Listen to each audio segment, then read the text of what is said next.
भाई बेटा मैं तो तेरे जो वो आ रहे हैं भाई साहब, जब तक बात नहीं हुई थी, मैं बात कर आपने नंबर दिया मैंने, मगर डिस्टर्ब नहीं करना, वो अपने हिसाब से फ़ोन करेंगे, मैं किया नहीं मैंने।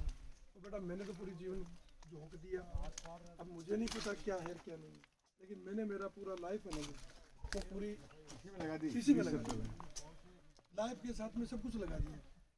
एक तो होती है लाइफ लगाना, एक लाइफ के साथ में सब कुछ लगाना। अभी तो खास करके इन बैक्टीरिया को धूप में इसलिए रख रहे हैं ताकि हमारा टेम्परेचर वहाँ का सेम, ये एक हम इनको ये कहते हैं कि भाई ये जो हमारा जीव भी है ना खेत में काम करने वाला, वो भी इतना हेल्दी और इतना मजबूत हो कि वो सारी लड़ाइयाँ खुद लड़ ले। अगर आपने किसी ऐसी रूम में रहने वाले बच्चे को ला करके फील्ड में छोड़ दिया 10 मिनट में, तो 10 मिनट में वो मुरझा जाएगा। तो ये बैक्टीरिया इनको तो लड़ाई वहाँ लड़नी है जा करके, तो इनको इस तरीके से इनको माहौल दिया गया है। अब लगाने को चद्दर लगा सकते थे हम लोग, नहीं, इनको पड़ा रहना तो इसी हिसाब से। लेकिन पता क्या है, ये जो बैक्टीरिया है अडेप्ट करते हैं बहुत जल्दी, जैसे इवोल्यूशन। अभी जैसे तुम एंटीबायोटिक्स, कैंसर, एंटी कैंसर ये मॉलिक्यूल्स, ये सारे उसके अगेंस्ट रेजिस्टेंस पैदा कर लेते हैं अपने आप ही, जैसे एंटीबायोटिक रेजिस्टेंस। आजकल एंटीबायोटिक्स कहाँ काम करती है?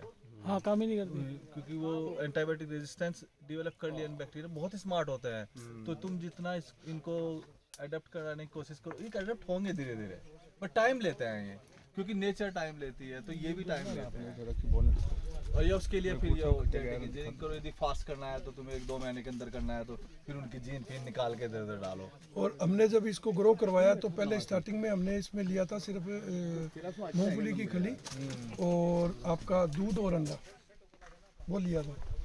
दूध और अंडा मतलब प्रोटीन के लिए। हाँ। भाई मुझे तो इतनी सी बात पकड़ में आई थी, कहीं से बताया कि इनको प्रोटीन ज़्यादा जरूरत रहती है। हाँ। नाइट्रोजन और प्रोटीन की, तो मैं फिर बीच में वो यदि आप नाइट्रोजन प्रोटीन दोगे ना, फिर ये जो नाइट्रोजन फिक्सेशन ये नहीं करेंगे, तो मैंने वो बता रहा हूँ आपको। हाँ। इनको जरूरत रहती, अभी जैसे पोटास का है हमारे पास। हाँ।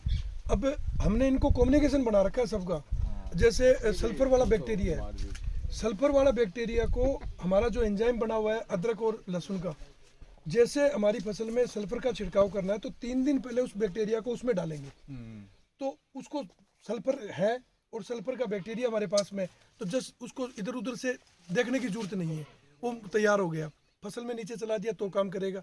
दूसरा पोटास का बैक्टीरिया है, बेल पत्तर जो आता है, बेल पत्तर आता है। हाँ। उसमें सबसे ज्यादा पोटास होता है। अच्छा।